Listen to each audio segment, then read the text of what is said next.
Our physical instrument indicates regression. Bondage to the physical instrument indicates regression.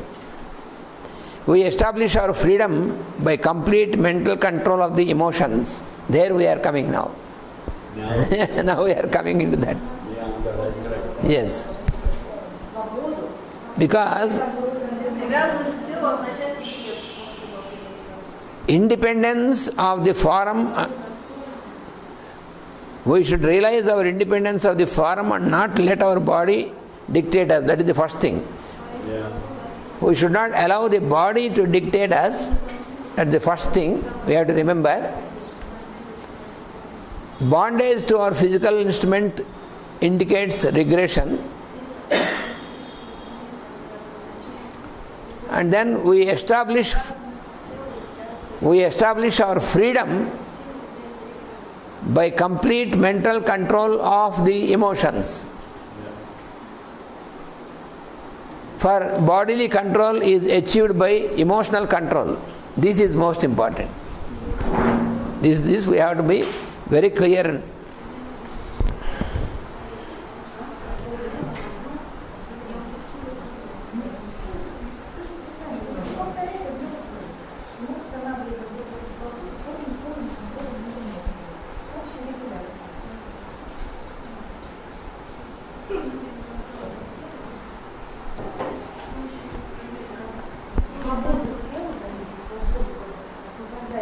We establish our freedom, we have to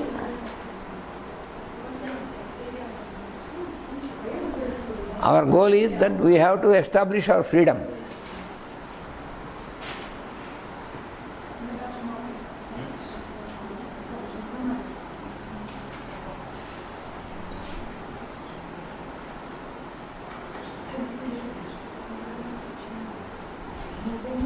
Generally we misunderstand that our freedom is hindered due to other persons. But no. This we have to know. Our freedom is hindered by our own emotional behavior.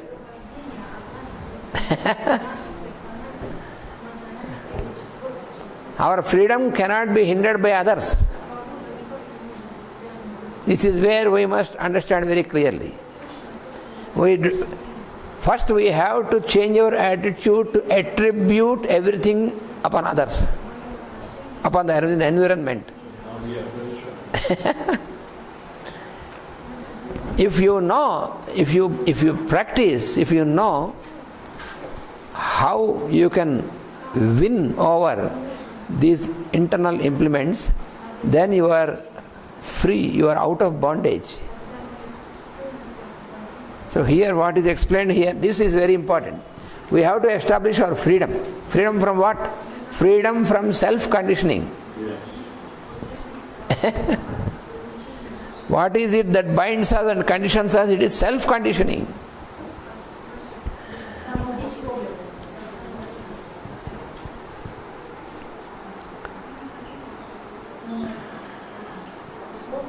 And this can be possible. How this can be possible? This can be possible by having complete control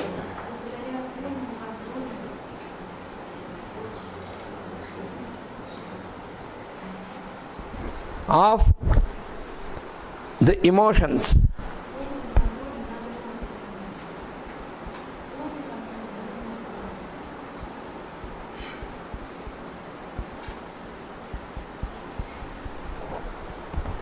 If you can attain emotional balance, then you can establish freedom.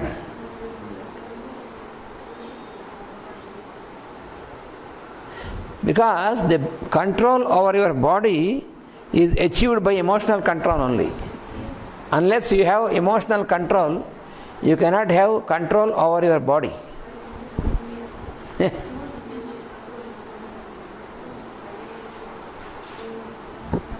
How can you achieve this?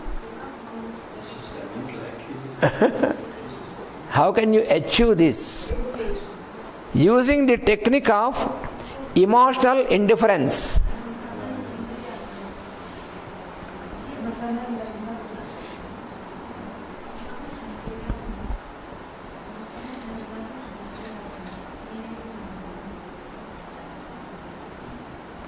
Emotional indifference. What does it mean? We have to see.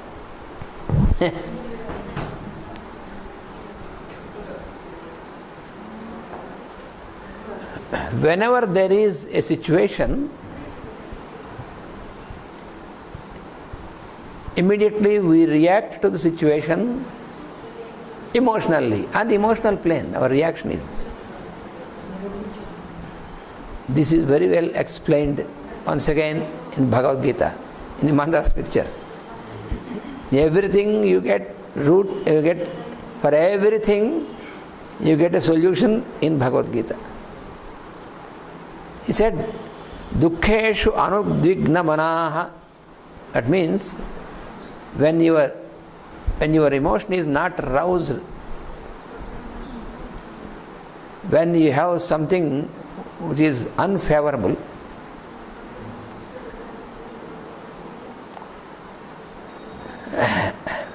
Sukheshu vigata spruhaha. When you have something favorable, then also emotionally you get emotional behavior on both the occasions. When there is something which is not favorable, you go down because your mind becomes despondent. If something goes according to your expectation, then you are overjoy, superfluous joy. Then the Lord says, Dukkeshu anudvigna manaha. When there is something which is against your expectation, which causes sorrow for you, then undisturbed mind. Anudvigna mana. Manas means mind. Dukkeshu anudvigna manaha. If you can keep your mind not agitated by the unpleasant or if it goes something against our expectation. Sukheshu, when you have a situation where you have attained something according to your expectation, then vigata spruha, you should be indifferent to that. You should not get overjoy for this. Because if it goes on one side, if it goes higher, on the other side, it is like a scale pan. You hold this scale pan in the balance. Once it goes down, if something goes down, the other will go up. If this goes down, this will go up. So the whole life will be like that, no balance. Up and down. So the Lord said, train yourself not to be affected by sorrow or despondency, and not to be affected by overjoy also. So you have to apply indifference, emotional indifference.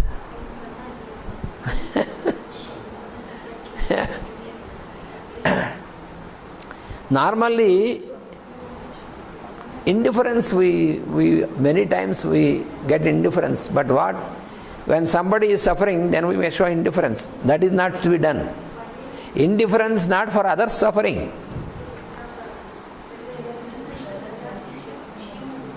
Indifference is not to be, it is to be properly applied. When the other person is suffering, he needs our help, then you say, oh, what is there? His suffering is because of...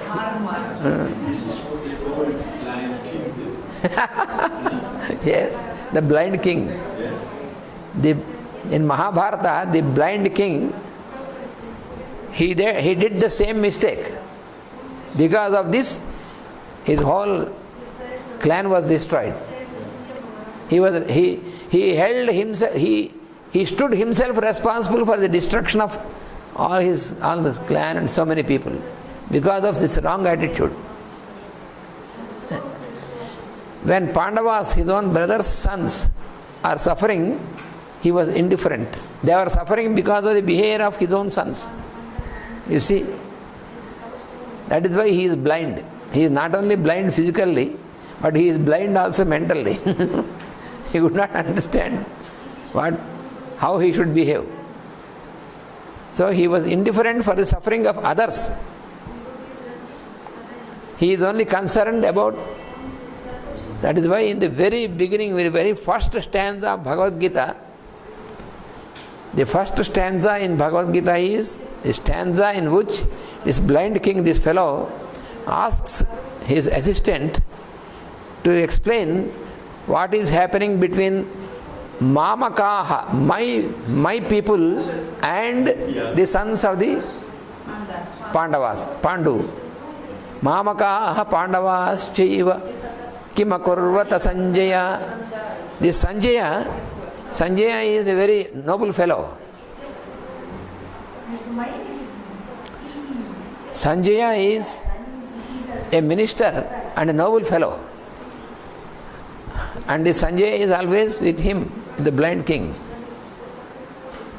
And this blind king knows that Sanjaya will explain as it is what is happening. He will not hide anything, because he is a very noble fellow and also very courageous fellow. So always he asked him, Akurvata Sanjaya, oh Sanjaya, what is happening between my sons and the sons of my people and the sons? Mamaka means my people, not only my sons, my people. So there is a differentiation, my people and the sons of Pandu. So the seed is with him for destruction. You know, this blind fellow, when there was this gamble, this play, you know, many people, they cannot understand why Yudhishthira accepted to play this gamble. Do you know? That is there very, very clearly. It is there in Mahabharata, but always people, they miss this. You know, Lord Krishna made. Respectful. Huh? He was respectful for family. Yes, he was. When Lord Krishna, he instructed Yudhishthira.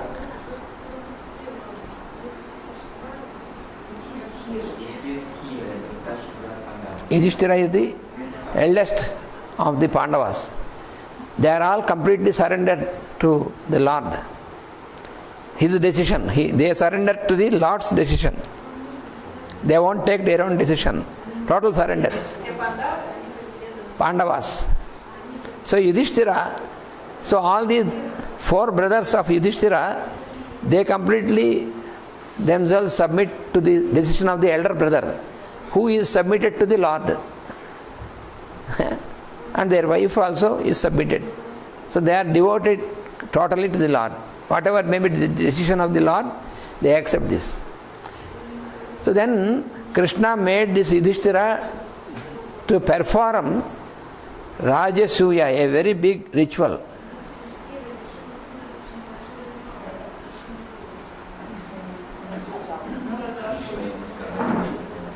Rajasuya. The intention of performing this ritual is to bring the whole continent under one discipline and to make people to live happily with mutuality and cooperation, to bring them, to raise them to spiritual way of living. So for this purpose, and also to enable a noble soul to come in their family, who will be the future ruler to take care of this kingdom in this same manner. That is the intention of this unique ritual. This ritual cannot be done, cannot be conducted by every person. Only this before Yudhishthira, this ritual could be conducted only by Harishchandra, who were great forefather of Rama in Treta Yuga. Yes.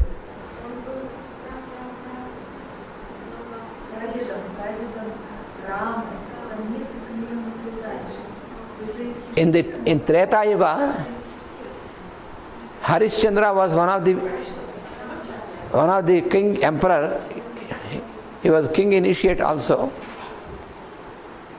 Only he could perform this particular ritual, and the result of that ritual, after some generations, Lord manifested in their clan as Rama. This is the goal. So here, once again, after that, after a long gap of so many lakhs of years, you see, then once again, only Yudhishthira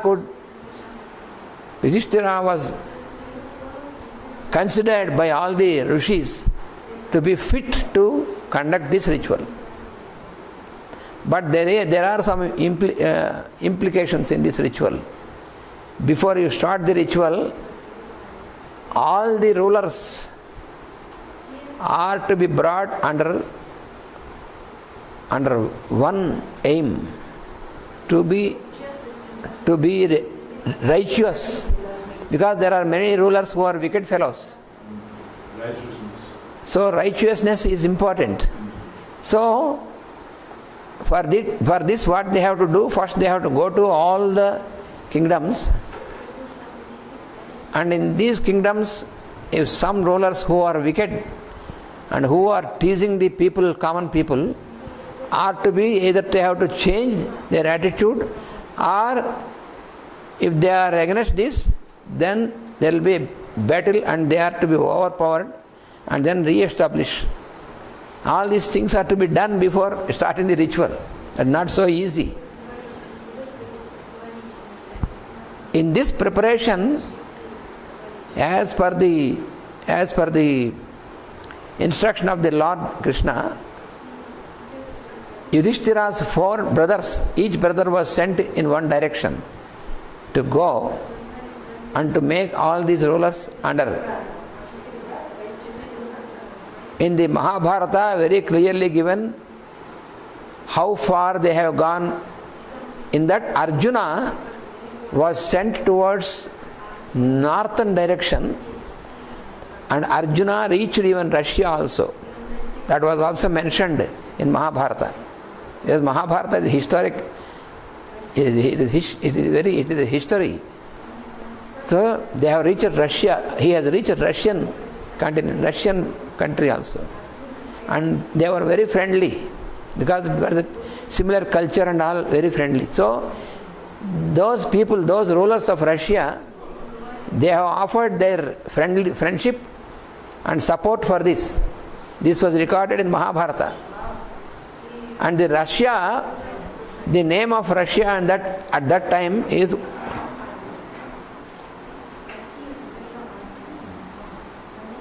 Uttara Kurubhumi. That was the name. Very long. Uttara is on the northern side, it is. Because it is towards northwest. Kurubhumi. Kurubhumi. North. Kurubhumi. Uttara. Kurubhumi. Bhumi means the place.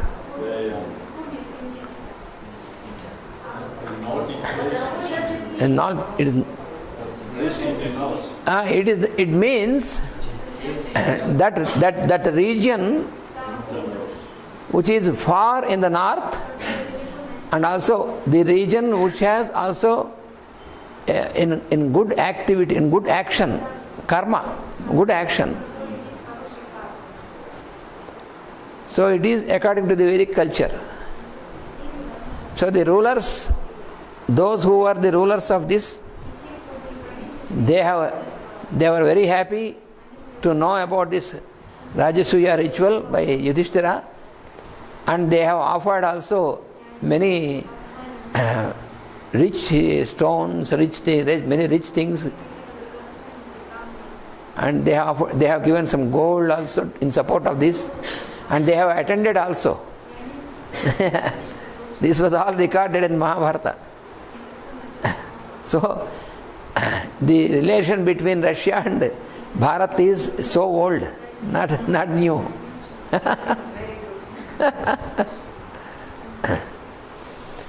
So this ritual was conducted under the guidance of Vedavyasa and all the rishis, all the masters, all the rishis. And then Vedavyasa explained to Yudhishthira that during this ritual, before the ritual is completed, if there, by any chance, if there is any bloodshedding,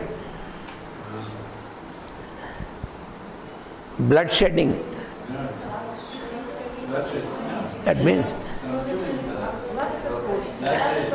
then this will result in a forthcoming big war on the large scale, like a world war.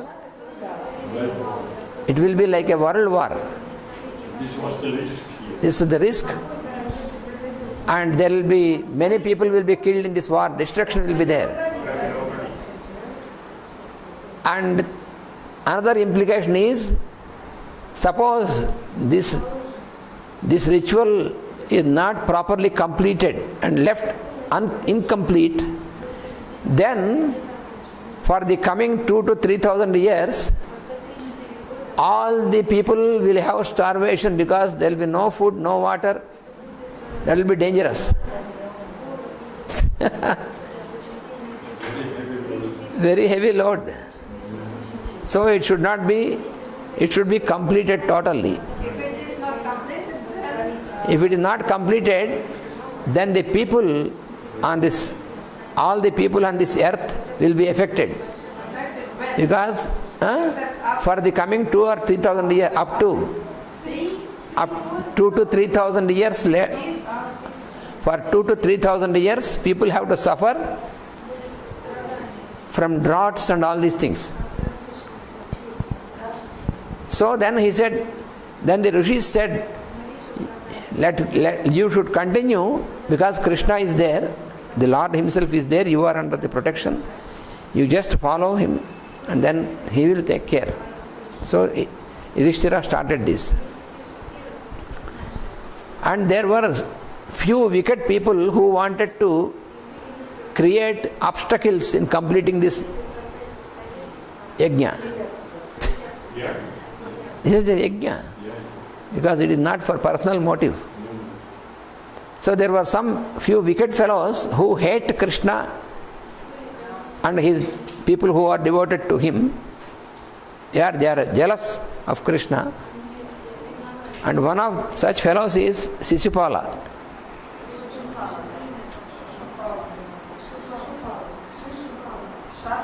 Shishu. So he was one of the kings of one kingdom and he was completely against Krishna and Pandavas.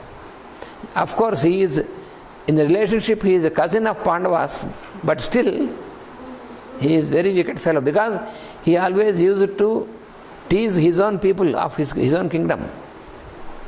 He was a very sadistic fellow and teasing fellow, wicked fellow, doing all wicked things. So this fellow, with his friends, he wanted to obstruct the completion of the yajna.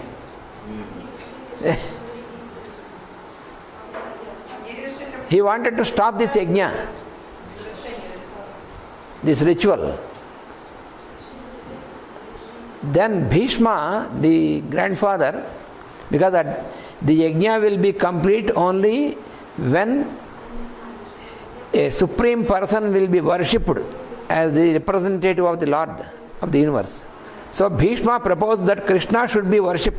There is no other fellow than Krishna who is fit for this. Then this fellow opposed and he said, useless fellow, Krishna is useless fellow. We won't agree. And he started to curse Bhishma. He started to curse all the rishis. He turned violent and wanted to obstruct at any cost.